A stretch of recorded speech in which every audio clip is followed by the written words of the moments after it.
어제 저녁부터 연이은 흉악범죄 소식이 들려오고 있습니다. 안전한 교육 환경을 보장받아야 할 학교에서 일어나서는 안 되는 일이 발생했는데요. 오늘 오전에 있었던 이 사건 이야기부터 해보도록 하겠습니다. 임주혜 변호사, 네. 이 정보가 좀 제한적이긴 한데 아직까지는요. 일단 고등학교 내에서 흉기 난동 사건이 벌어졌어요. 네, 정말 일어나서는 안 되는 일이 또 일어나고야 말았습니다. 학교 안에서 벌어져서 더 그 충격이 크게 다가오는 것 같은데요. 네.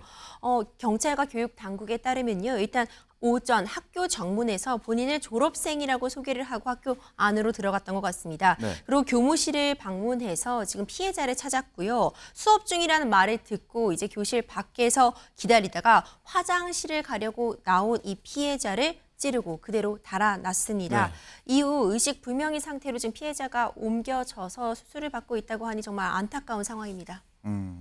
승지현 연구위원. 네네. 이 도주했던 용의자가 잡혔다는 소식이 방금 전에 들어왔는데 네. 이 범죄 동기를 좀 수사 중이긴 하지만요. 이 면식범의 소행일 수도 있다 뭐 이런 얘기까지 좀 나옵니다. 그렇죠. 지금 나와 있는 사건을 우리가 기존에 보고 있던 신림동이나 서현동 사건과는 완전히 다른 사건이라고 봐야 한다라는 말씀 먼저 드리겠습니다. 네. 지금 나와 있는 그 이야기로는 저희들이 조금 더 이제 취재를 하고 그다음에 경찰의 발표가 나와야 되지만 지금까지 나와 있는 거는 세 가지 정도의 팩트가 있습니다. 첫 번째, 학교까지 이 피의자가 찾아갔다는 겁니다. 그래서 A라는 선생님을 만나고 싶다 이렇게 얘기했는데 A라는 선생님이 지금 수업 중이다. 이러니까 1시간을 기다렸다는 거예요. 1시간을 기다리고 그 선생님이 나와서 그 선생님이 화장실로 가는 그 순간에 이제 공격을 했다라고 하는 거고, 지금 뭐 경찰에서 나와 있는 이제 브리핑을 들어보면 그 피의자의 진술로는 뭐 사제지간이다, 선생님이다, 뭐 이런 이야기가 나오고 있습니다. 하지만 네. 지금 나와 있는 첫 번째 진술은 저희들은 다 거르고 들러야 됩니다. 왜냐하면 그 말을 따라서 수사를 하는 게 아니라 그 사람과의 관계가 좀 더 명확하게 만들어지고 난 다음에 우리가 따져야 되는 거니까요. 기본적으로 지금 나와 있는 이야기는 그런 이야기들이 나오고 있으니까요. 한번 조금 더 경찰의 브리핑 내용이 나오면 더 자세하게 설명드리도록 하겠습니다.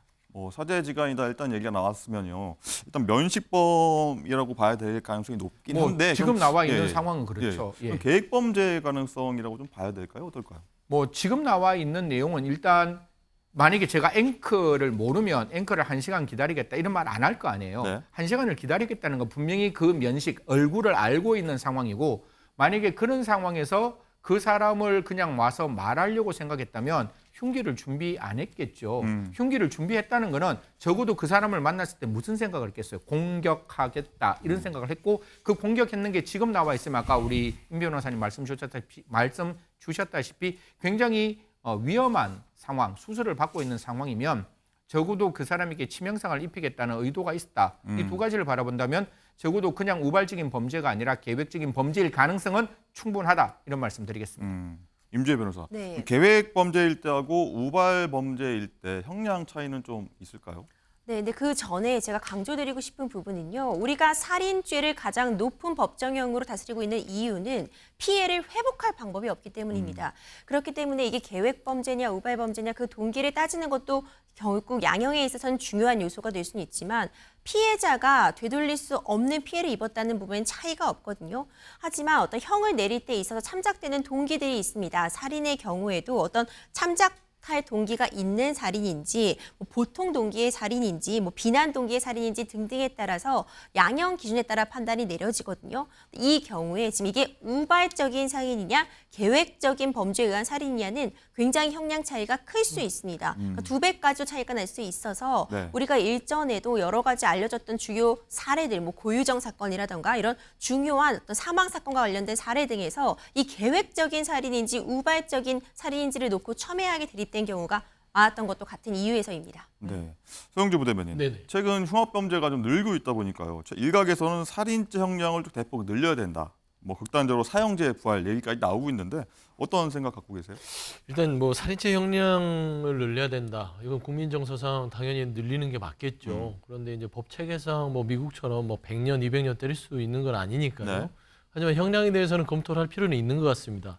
다만 이제 정치 입법에 있어서는 조금은 우리가 주의해야 될 부분들이 어떤 사회적으로 문제가 되는 이슈가 발생을 하면 원포인트로 거기에 대한 입법을 하거든요. 뭐 예를 들면 음주운전, 뭐 묻지마 살인 나면 그 묻지마 살인에 대해 국민 정서가 분노가 높았을 때 입법을 해서 그 법 자체가 과연 원포인트 법으로서 그게 맞는지 이런 법들은 좀 고려를 해야 될 것 같고요. 네. 사형제 부분들은 뭐 이거는 사회적 합의가 필요한 부분 같습니다. 그래서 이게 사형제를 찬성하는 부분도 있고 또 반대하는 부분도 있기 때문에 이건 사회적 합의를 통해서 사형제에 대해서는 논의할 만하다라고 좀 생각하고 있습니다. 그렇군요.